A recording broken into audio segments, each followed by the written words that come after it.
로마서를 읽을 때 가장 많이 공감한 그런 내용 중에 하나를 소개해 드립니다. 본래 로마서 8장 6절은 이렇게 되어 있습니다. 육신의 생각은 사망이요 영의 생각은 생명과 평안이니라 라는 말씀입니다. 그런데 공동번역에서도 육체적인 것에 마음을 쓰면 죽음이 오고 영적인 것에 마음을 쓰면 생명과 평화가 옵니다 라고 번역합니다. 그런데 유진 피터슨의 메시지에는 이렇게 번역을 하고 있습니다. 자기 자아에 사로잡힌 사람들은 결국 막다른 길에 이를 뿐입니다. 그러나 하나님께 주목하는 사람들은 탁 트이고 드넓은 자유로운 삶 속으로 이끌려갑니다 라고 합니다. 육신의 생각이라고 하면은 그것이 무엇이냐면 자아에 사로잡힌 생각이라는 겁니다. 다시 말하면 내 삶이라는 것이 모든 것이 나를 위한 삶이 되고 내가 우상이 되고 내가 행복한 것이 신이 되는 그런 삶입니다. 최근에 우리가 새벽에 묵상을 하고 있는 전도서의 말씀대로 나를 위한 삶은, 하나님을 잊어버린 삶은 결국 완전히 모든 것에 가로막히고 마지막은 죽음이다라는 것에 대해서 그 현실에 허무하게 되는 것이 바로 나를 위한 삶이다라는 것입니다. 그러나 영적인 삶, 하나님께 주목하는 삶을 살면 생명과 평안, 곧 막힘이 없는 삶을 살게 된다는 겁니다. 결국 사람은 어떤 것에 목표를 두고 사느냐, 그것이 사람의 삶에 큰 변화가 있다는 것을, 또한 그것을 하나님께서 우리를 위해 계획하셨다는 것을 우리가 알게 됩니다. 여러분이 느끼시기에 지금의 현재 상황은 어떻습니까? 또한 얼마나 지속될 것 같습니까? 그런데 하나님께서는 이 세대와 이 상황 속에서 우리가 과연 어떻게 하기를 바라실까요? 그리고 우리가 믿음으로 산다는 것이 과연 어떤 의미가 있을까요?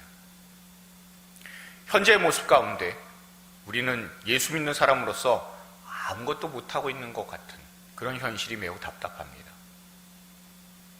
최근에 절친한 목사님하고 대화를 하면서, 전화로 대화를 하면서 이렇게 제가 이야기했습니다.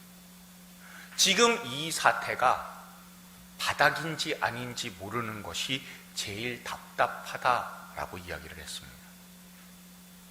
가장 밑바닥이면 치고 올라가면 됩니다.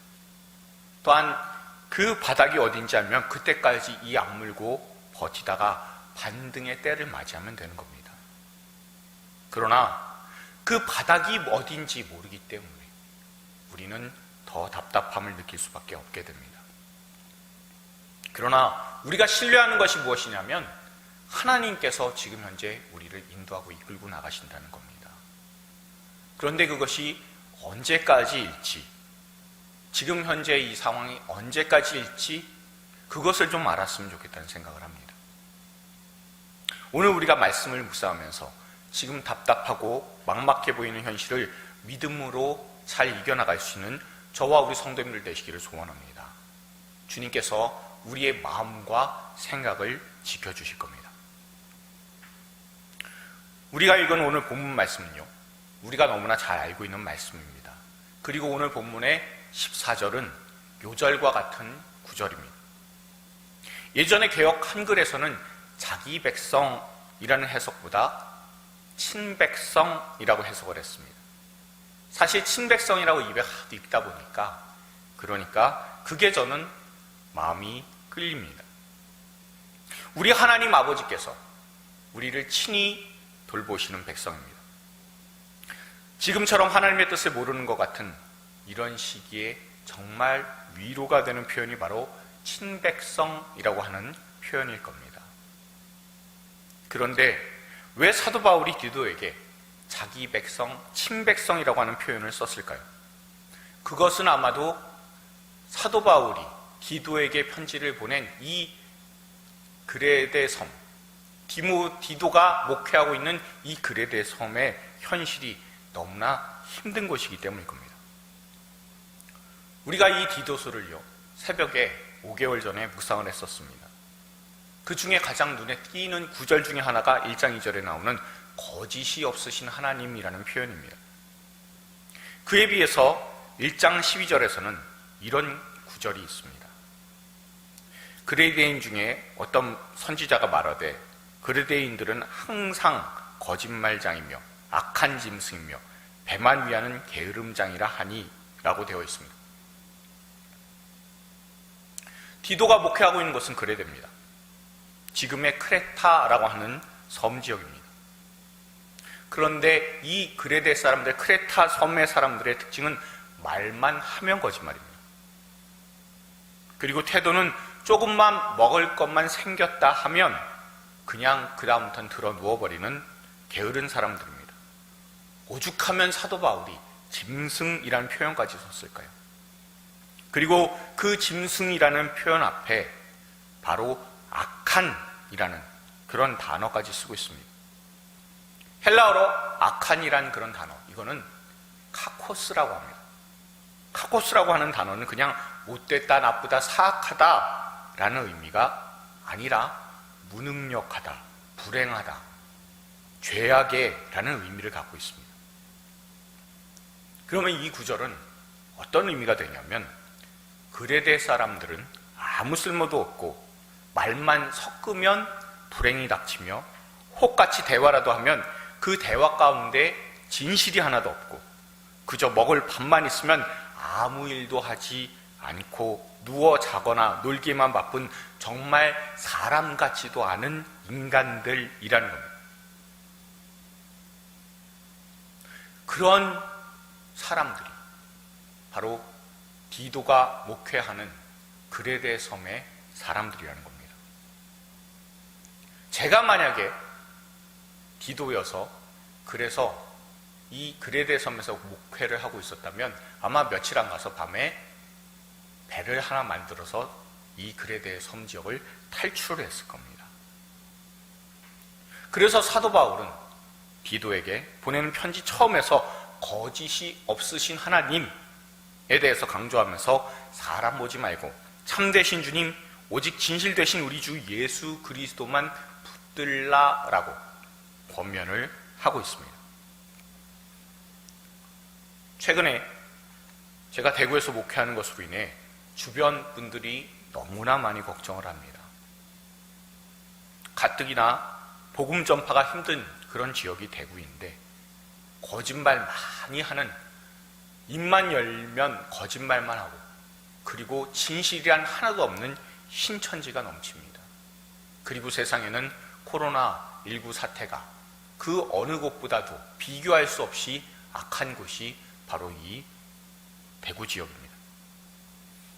게다가 그것 때문에 예배를 드리지 못하는 상황까지 왔습니다. 그러다 보니까 제가 연락도 거의 안 하다시피, 최근에 와서는 거의 안 하다시피 했었던 그런 분들까지도 걱정하면서 연락하고 기도를 해줍니다. 그러면서 저는 생각합니다. 아무리 그래도 여기는 그레데 섬이 아닌데 좋은 성도님들이 있고 이 시기에 우리가 잔뜩 움츠리고 있지만 하나님께서 도와주실 것이다라는 그런 믿음을 우리가 갖고 있으며 온 마음을 다해서 예배를 사모하는 분들이 계십니다. 지역적인 상황으로 보면 저는 디도보다도 훨씬 좋습니다. 아니, 비교할 수 없을 정도로 상황이 낫습니다. 그러니 저와 여러분은 이 시기에 우리가 위축되지 말고 더욱더 힘내서 기도할 수 있기를 바랍니다. 지금의 상황이 힘겹다 할지라도 믿음으로 말하고 믿음 가운데 행동할 수 있는 저와 여러분, 우리 산정목 식구들이 될 수 있기를 소원합니다.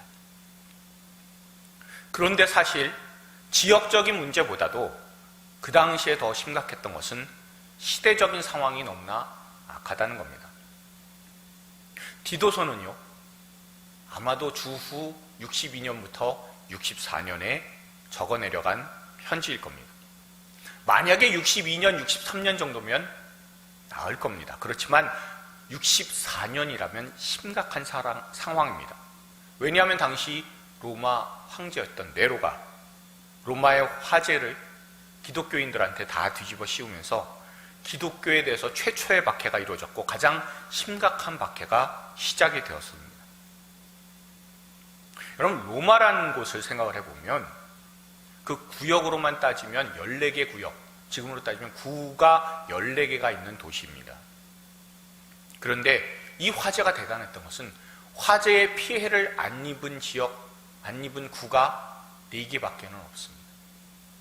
10개의 지역이, 10개의 구가 다 화재의 피해를 입었습니다. 성난 민심을 수습하기 위해 네로는 기독교인들에게 그 모든 죄를 뒤집어 씌웠고 이어서 박해가 이어졌습니다. 그 디도가 목회하던 때가 바로 그 시대라고 한다면 과연 사람들이 디도의 말을 들었을까요? 복음에 대해서 누가 관심이나 가질 수 있었을까요? 최근에 저 밑에 내려가서 송년역 근처에서 식사를 하고 점심을 먹고 올라오다가 일어난 일입니다. 정수기에 대해서 홍보하러 다니는, 가정용 정수기를 홍보하러 다니는 분이 집집마다 스티커를 붙이고 다닙니다. 그러면서 동네를 돌아다니고 있었습니다. 근데 차를 타고 가던 어떤 분이 차를 세우더니 그 정수기를 홍보하고 그리고 그 작은 홍보지를 들고 다니는 그 모습을 보면서 다짜고짜 소리를 크게 질렀습니다. 당신 신천지 아니냐고. 왜 그런 것 돌리고 있냐고. 신천지면 우리 동네에서 썩 나가라고. 지금 이 꼴 만들어 놓고 뭐가 잘나서 그렇게 돌아다니냐고. 그렇게 소리를 질렀습니다. 그러자 그분이 억울하잖아요. 억울하니까 해명하려고 그 소리친 분한테 다가갔습니다. 그러자 가까이 오지 말라고. 신천지 나한테 가까이 오는 것조차 싫다고. 저는 그 광경을 보고 매우 놀랐습니다. 그러면서 오늘 본문을 보고 생각을 했습니다. 아, 디도가 목회를 하고 있는 바로 그레데 섬에 저런 모습이 있었겠구나. 당신 예수 믿는 사람 맞지? 그 사람들이 로마 다 태웠다면서 그런 사람하고 상종도 하기 싫다. 오지 마! 라는 소리를 디도가 듣지 않았겠습니까? 그런데 그 소리를 하는 사람들이 거짓말을 입에 달고 말할 수 없을 정도로 게으르며 사람 같지 않은 인간들이라는 그런 사람들한테서 듣게 된다면 여러분 어떻겠습니까? 정말 목회하기 싫을 겁니다. 매일매일이 마음에 상처되는 일로 다가왔을 겁니다. 아마도 우리가 이 코로나19 사태가 지나고 나면 복음을 전하려고 할 때 우리에게 닥쳐지는 현실이 될 수도 있을 겁니다. 그리고 점점 더 세상은 악해져만 갑니다. 이제 더욱 예수님을 전하려고 한다면 사람들이 더 손가락질하고 더 비웃을 겁니다. 특히 신천지 교회라는 이름에 신천지 예수교회라고 우리 주 예수 그리스도의 이름까지 붙였으니까 예수님을 모르는 사람들은 신천지라는 이름에 더해서 예수라는 이름을 앞세우는 교회가 또한 우리 주 예수 그리스도께서 조롱을 더 받게 되는 현실을 우리는 맞닥뜨릴 수도 있게 됩니다. 그러면 우리는 그런 시련 앞에서 지금 예배 드리지 못하는 것처럼 그저 숨죽이고 살아야 되겠습니까? 그러니 우리는 지금의 현실을 세상의 시각으로만 바라보는 것이 아니라 늘 믿음으로 깨어서 영적인 눈을 뜨고 우리가 바라봐야 됩니다. 그래야만 우리가 온전한 현실을 볼 수 있게 됨을 우리가 기억할 수 있게 됩니다. 그리고 또한 그 모든 것에는 이 모든 문제에는 답이 말씀 안에 있다는 것을 기억하시며 늘 말씀으로 묵상하며 나아갈 수 있기를 소원합니다. 오늘 본문 11절에 하나님은 이때를 그리고 그레데 섬에서 목회하는 디도를 그저 팔짱 끼고 관망하시는 분이 아니시다라는 것을 분명히 알려주고 있습니다. 또한 아무런 감정을 느낄 수 없는 기계처럼 하나님께서 반응하시는 분도 아니시다라는 것을 우리가 깨닫게 됩니다. 여러분은 오늘 본문 말씀을 통해서 어떤 감정을 느끼십니까? 저는요, 오늘 이 말씀들 가운데서 가장 위로가 되는 그런 표현이 있다면 11절 맨 처음 시작하는 모든이라고 하는 단어입니다. 그리고 모든이라는 단어 뒤에 나오는 말씀이 구원을 주시는 하나님이라는 겁니다. 물론 이 말씀은 하나님께서 구원을 주시기로 작정한 사람들을 의미를 합니다. 사도행전 13장 48절에 이방인들이 듣고 기뻐하여 하나님의 말씀을 찬송하며 영생을 주시기로 작정된 자는 다 믿더라 에서 나오는 그 모든입니다. 그러니 하나님께서 예정하신 사람들은 다 구원받게 된다는 겁니다. 얼마나 놀라운 은혜입니까? 그러나 하나님은 선택하신 백성들 외에 이 세상의 모든 사람들에게도 일반 은총을 베풀어 주시는, 모든 사람들에게 비를 내려주시고 해를 비춰주시는 그런 놀라운 은혜를 베풀어 주시는 분입니다.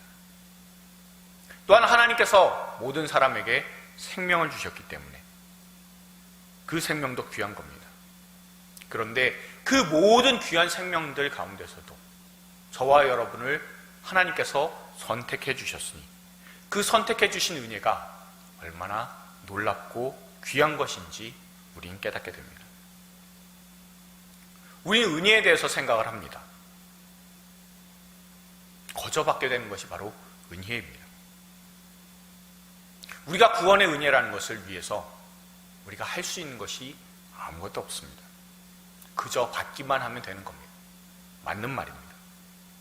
그러나 우리에게 있어서는 은혜를 받았으면 또한 그 은혜대로 살아가는 삶이 우리에게 남아있습니다. 그 삶이 무엇이냐면 오늘 본문 12절, 13절에 말씀하고 있습니다. 우리가 오늘 본문 말씀 12절을 다시 한번 읽어보기를 소원합니다. 같이 읽겠습니다.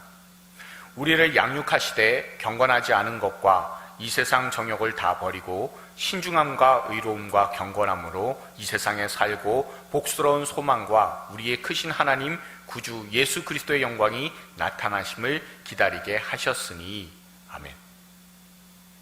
여러분, 오늘 본문 12절 13절을 이렇게 보시면 우리 안에 있는 은혜가 하는 일이 있습니다. 그것이 뭐냐 하면요, 오늘 본문 12절에 나오는 양육하는 일입니다. 그런데 그 양육하는 것에 대해서, 은혜가 양육하는 것에 대해서 그 내용을 보시면 하나는 무엇이냐면 사는 겁니다. 또한 13절에 잘 보시면 기다리는 것입니다. 그러니까 산다라는 것은 현재의 일이고요, 기다린다라는 것은 미래의 일입니다. 그러니 하나님께서 은혜를 주신 것은 그저 우리가 만족함으로 누리게만 하려는 의도가 아니다라는 것을 우리가 알 수 있습니다. 하나님께서 은혜를 주신 목적이 있다는 겁니다. 특히 그레데 섬과 같은 상황 같은 바로 이 악한 세대에, 악한 시대에 우리가 이것을 기억하라는 겁니다. 은혜를 주신 것에는 목적이 있고 그 은혜는 우리를 양육하며 그 양육하는 것에는 우리가 현재를 살아내는 것과 미래를 기다리는 것에 이 귀한 은혜가 우리를 양육해 나간다는 것을 꼭 기억하십시오. 우리가 디도서에서 가장 잘 알고 있는 자기 백성, 친백성이란 말씀은 우리를 왜 하나님께서 우리를 하나님의 친백성으로, 자기 백성으로 삼으셨는지 알게 하는 겁니다. 그리고 곧 선한 일에 열심히 하는 것이 어떤 것인지 깨달아 알게 되는 겁니다. 다시 말하면 14절에 선한 일이란 사는 것과 기다리는 것을 의미합니다. 그러면 현재를 어떻게 살아가는 것, 그것이 하나님께서 기뻐하신 선한 일인지, 또한 어떻게 미래를 기다리는 것이 하나님께서 좋아하시는 선한 일인지가 오늘 본문의 12, 13절에서 등장을 하고 있습니다. 현재를 사는 일에 중요한 것은 12절에 나온 대로 신중하고 의로우며 경건하게 사는 겁니다. 만약에 여기까지만 하면요, 우리는 다 그게 정답처럼, 그리고 또한 이런 생각 들지 않습니까? 선하고, 그렇게 선하게 산다는 게 신중하고 의롭고 경건하게 산다라고 한다면 답이 다 항상 성경은 그렇지 뭐 라고 생각하기 쉽습니다. 아니면 성경은 항상 옳은 말만 하지 라고 생각하기가 우리가 쉽게 됩니다. 그런데 이 12절을요 한번 공동번역으로 읽어보고자 합니다. 우리가 같이 한번 읽어보겠습니다. 그 은총은 우리를 훈련해서 우리로 하여금 불경건한 생활과 세속적인 욕심을 버리게 하고 이 세상에서 정신을 차리고 바르고 경건하게 살게 해줍니다 라는 겁니다.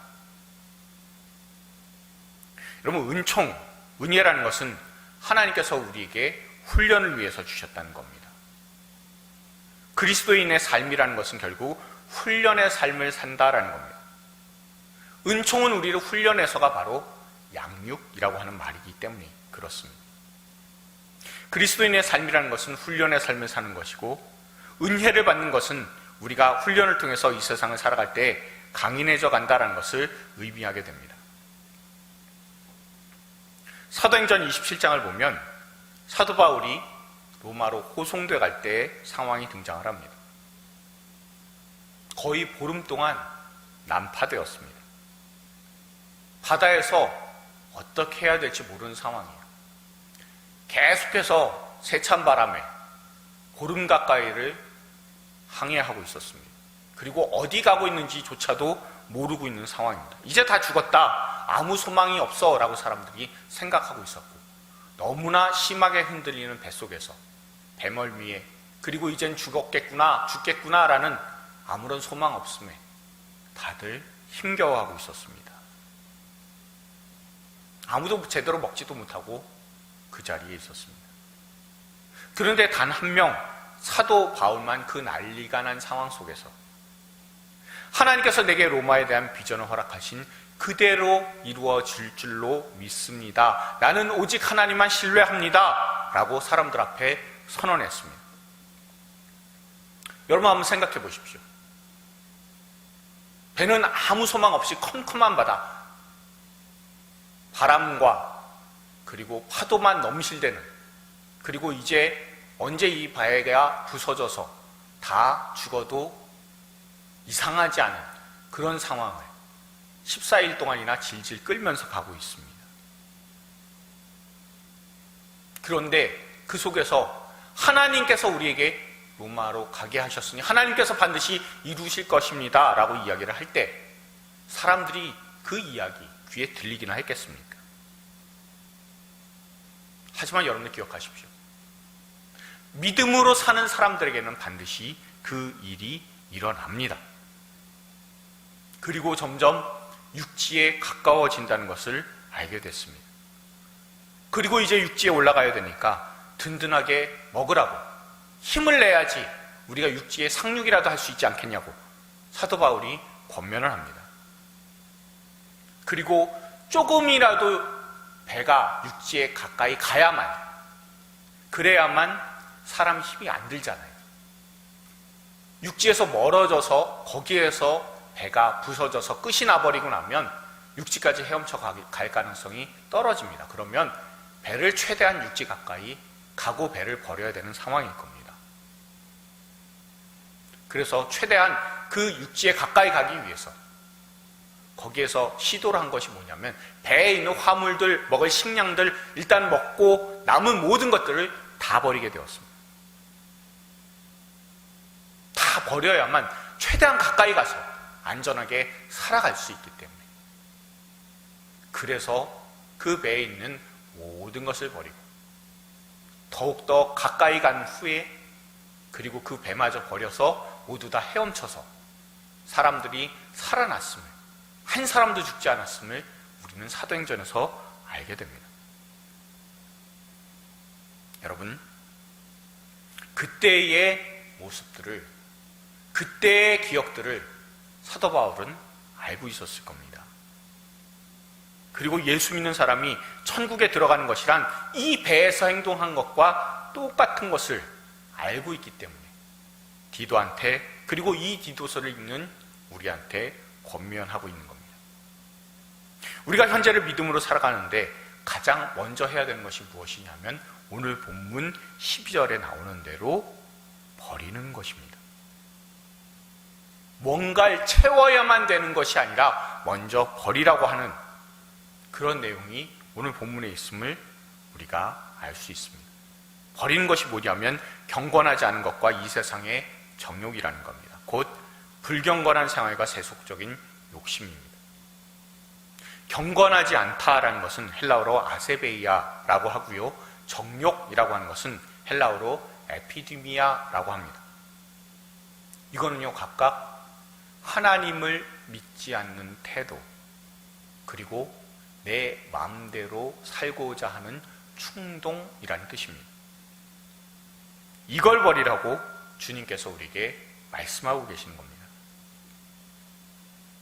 4년 전쯤에 TV 프로그램에서 버리기의 기적이라고 하는 프로그램을 방송한 적이 있습니다.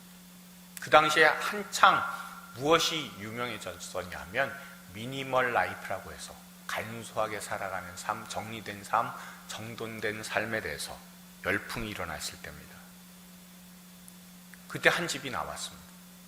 집이 아니라 창고였었습니다. 그 집에 대해서 방송국에서 별명을 하나 붙여줬는데 뭔지 아십니까? 사람이 사는 집이 아니라 물건이 사는 집이라고 그렇게 붙여주었습니다. 그때의 정리정돈의 전문가가 나와서 충고한 게 기억이 납니다.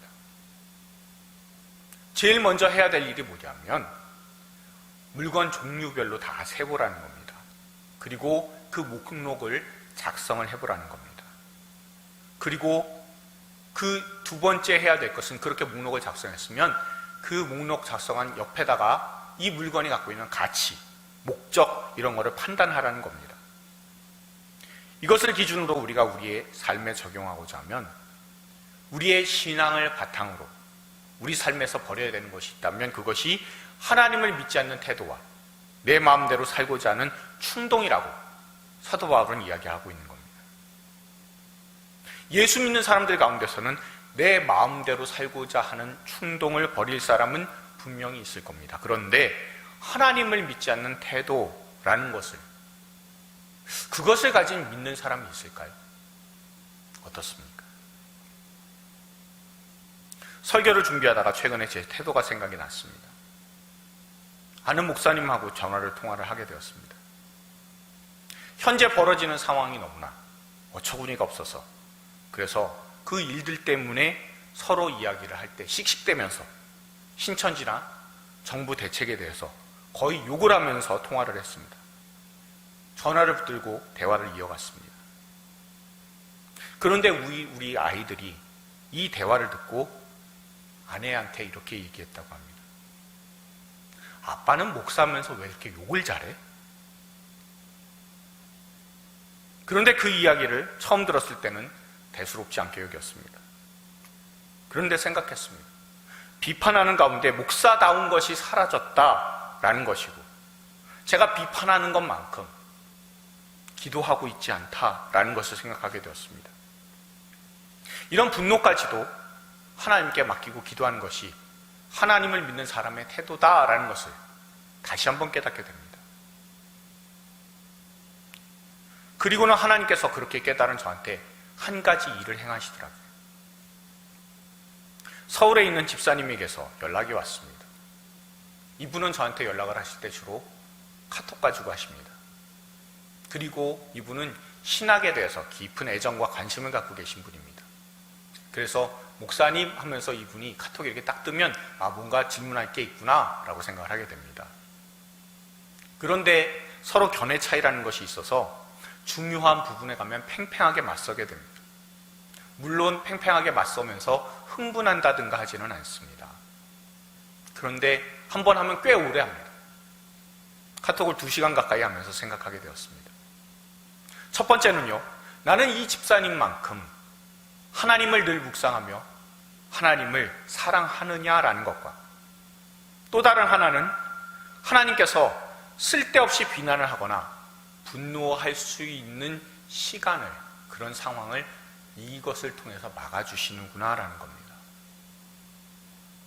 하나님을 직접 불신앙으로 대할 기회와 시간을 하나님에 대해서 더욱더 깊이 묵상하고 정리하면서 하나님께서 그런 기회와 시간들, 불신앙으로 반응할 제 모습들을 다 버려주신 겁니다. 지금 우리에게 필요한 것이 무엇입니까? 하나님께서 기뻐하시지 않는 일, 하나님께서 기뻐하시지 않는 시간, 하나님께서 기뻐하시지 않는 물건, 하나님께서 기뻐하시지 않는 생각, 하나님께서 기뻐하시지 않는 마음은 우리가 정리할 수 있어야 됩니다. 그것을 하나하나 버리고 정리하면서 우리 믿음의 훈련은 시작이 됩니다. 그리고 또한 그 훈련을 통해서 우리 안에 은혜도 강해진다는 것을 여러분들 꼭 기억하시기 바랍니다. 저와 여러분 모두 하나님을 경외하지 않는 것은 버릴 수 있기를 소망합니다. 그래서 조금 더 하나님께 나아갈 수 있는 은혜가 있기를 소망합니다. 그리고 다시 만나서 예배를 드리게 되었을 때 우리가 그동안 살아온 모습에 훈련된 은혜가 더함으로 더욱더 기쁜 만남이 될 수 있기를 주님의 이름으로 축원드립니다. 또한 두 번째로, 선한 일 중에 하나가 사는 것이면 그것이 하나님을 믿지 않는 태도에서, 그것을 버리는 것에서 시작하는 것이 바로 믿음으로 현재 사는 것을 우리가 알았으면 그 다음은 내 마음대로 살고자 하는 충동을 버리는 겁니다. 그리고 그 다음은 신중함과 의로움과 경건함으로 살아가는 겁니다. 이런 다음의 내용들은 다음의 기회에 조금 더 분명하고 자세하게 다룰 기회가 있을 겁니다. 전체적으로 오늘 본문에 대해서 말씀드리는 것이 이 설교의 목표이자 내용입니다. 처음에 시작할 때 하나님을 믿지 않는 태도를 버리는 것에서 시작했다면 이제는 하나님을 기다리는 겁니다. 하나님께서 은혜를 주신 목표는 기다리게 하신다는 겁니다.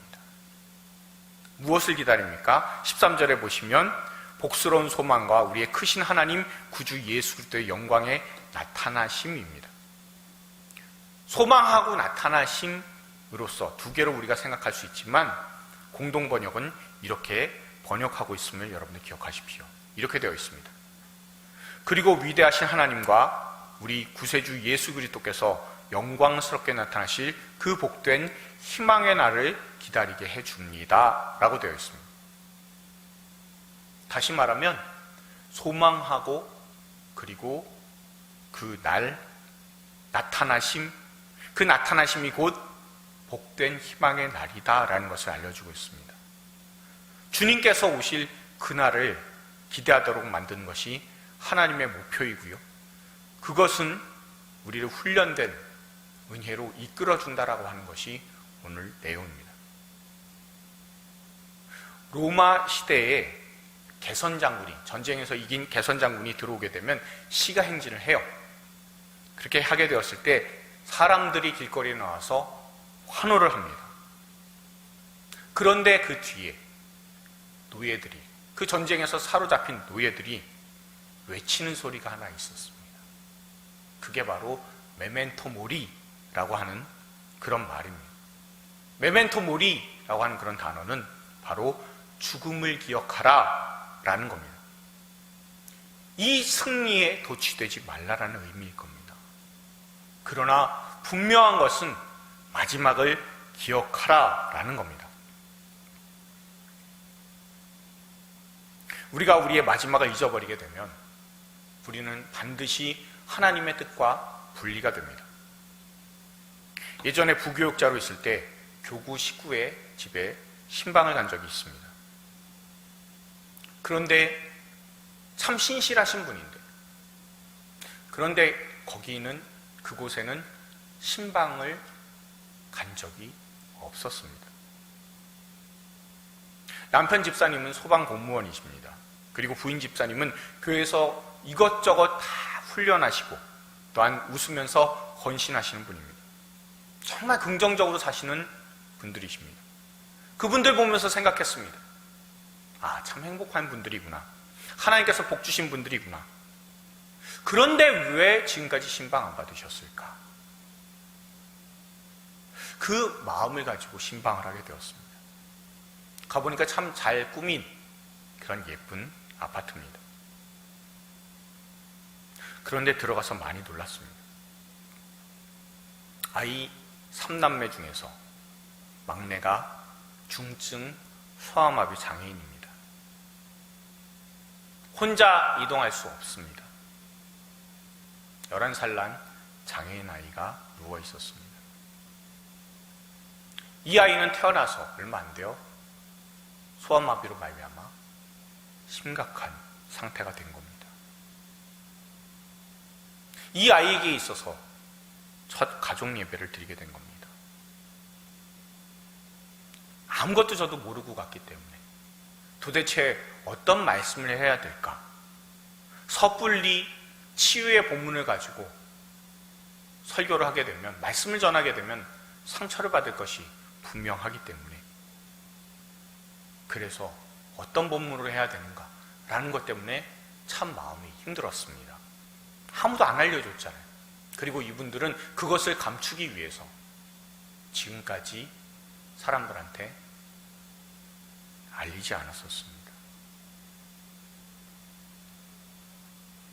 정말 떠오르지 않아서 십자가의 본문을 가지고 예배를 드렸던 것을 저는 기억합니다. 그리고 마지막에 말씀을 이렇게 마쳤습니다. 이 아이가 십자가처럼 느껴지실 겁니다. 그러나 십자가로 늘 주님 앞에 서게 된다는 것을 잊지 마십시오. 그러니 십자가는 짐이 아니라 힘입니다. 라고 말씀을 마무리 짓고 아이를 품에 안고 축도했습니다. 마지막에 집사님께서 다른 말씀 안 하시고 대답하신 것이 바로 아멘입니다 라는 그 한마디였습니다. 그러나 그 대답과 그때의 표정이 기억이 납니다. 주님 오시는 날 우리가 주님 앞에 어떻게 서게 되겠습니까? 저와 여러분이 주님 앞에 무엇 때문에 서게 되겠습니까? 무엇이 우리를 주님 앞에 세우겠습니까? 그리고 우리가 주님 앞에 나아갈 때, 그때 이 세상을 떠나는 날 우리가 주님 앞에 서게 되었을 때 주님께서는 우리의 무엇을 보시겠습니까? 우리가 주님 앞에 서게 될 때 우리의 뭐가 우리의 마지막에 그 날을 복된 날, 영광스러운 날로 만들어주겠습니까? 하나밖에는 없잖아요. 그것이 바로 십자가입니다. 우리 주님의 영광은 십자가이고 우리 주님의 능력은 십자가의 능력입니다. 우리가 이것을 잊어버리면 우리는 우리 주님을 기다릴 이유가 아무것도 없습니다. 우리가 주님 앞에, 이 십자가가 아니면 주님 앞에 서는 것 자체가 두렵고 또한 무서워지는 것이고 이 세상을 떠나는 것 자체가 힘이 들어지는 겁니다. 그러나 우리가 기다리고 있는 예수님은 십자가의 예수님이십니다. 십자가를 통해서 우리를 구원하셨고 저와 여러분의 사랑하심을 증명해 주신 분이십니다. 그러니 우리도 우리의 십자가를 지고 따라감으로 우리의 마지막 날이 복된 소망의 날이 되기를 소원합니다.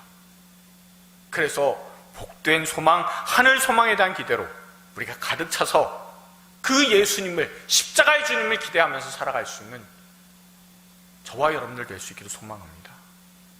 말씀을 마칩니다. 코로나19 사태로 우리의 소망이 흔들리지 않기를 바랍니다. 우리는 우리가 갖고 있는 하나님을 불신하는 그런 모든 태도를 우리가 버리고 또한 오로지 십자가를 통해서 우리를 하나님 앞에 세워주시는 예수 그리스도의 은혜를 기대하면서 그 은혜를 늘 기다리고 또한 지금 현재 살아내므로 그 은혜를 통해 우리가 훈련받아 나갈 수 있기를 소원합니다. 그리고 또한 우리 주님께서 지금도 양육하시고 기다리시며 살아내는 그 모습을 통해 흐뭇해 하시는 저와 여러분들 다 될 수 있기를 소망합니다. 우리 이 말 한마디 우리 다 같이 한번 따라해보고 마치도록 하겠습니다. 십자가는 짐이 아니라 힘입니다. 십자가가 우리를 하나님 앞에 세웁니다. 그 마음으로 늘 우리가 그 십자가를 기대하면서 살아가고 그것을 통해 하나님께서 우리를 기다리고 계심을 알며 지금 현재 힘겨운 상황들을 하나님을 오로지 붙들고 힘을 내며 하나님과 함께 동행하는 귀한 삶 살아내시는 저와 여러분들 다 될 수 있기를 주님의 이름으로 축원드립니다.